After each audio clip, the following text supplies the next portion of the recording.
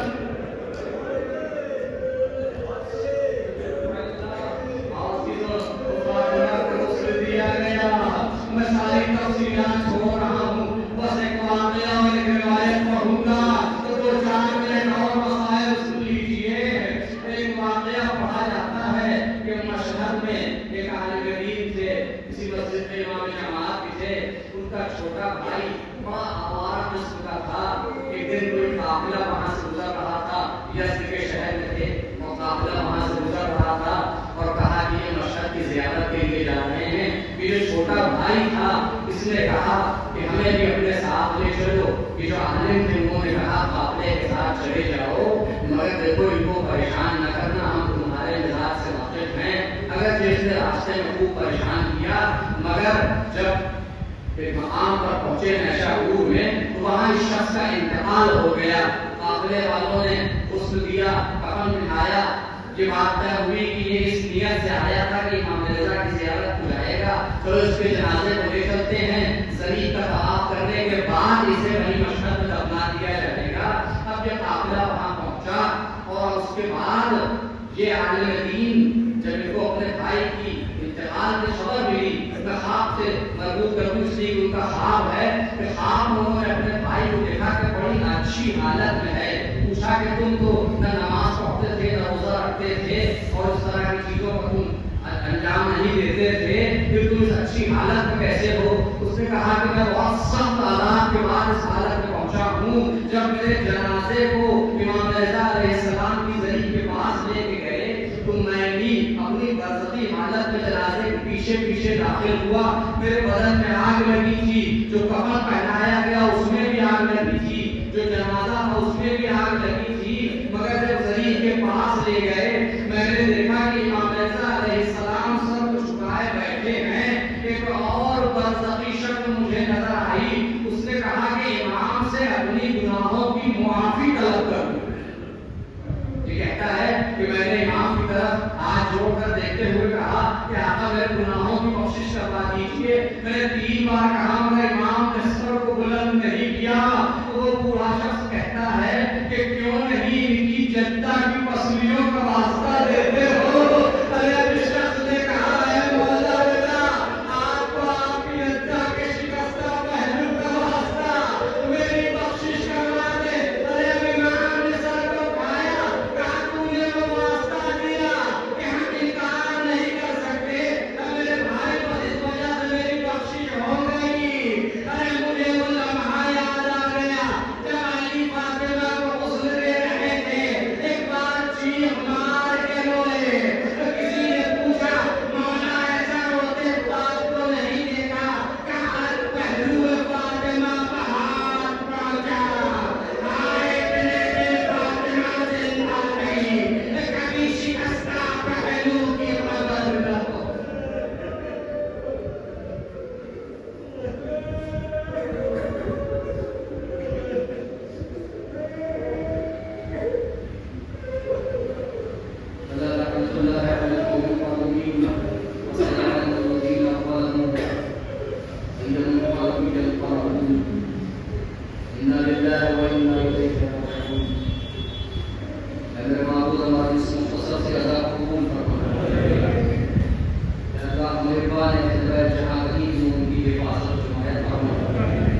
دشمنان اہل بیت اور اسلام نو پولیس کو نابود فرما۔ یا اللہ اللہ سیستانی و اللہ خاتنائی کا سایہ مومنین کے سر و قائم دائم رکھے یا اللہ جو ہمارے درمیان مریض ہیں وسیلہ اس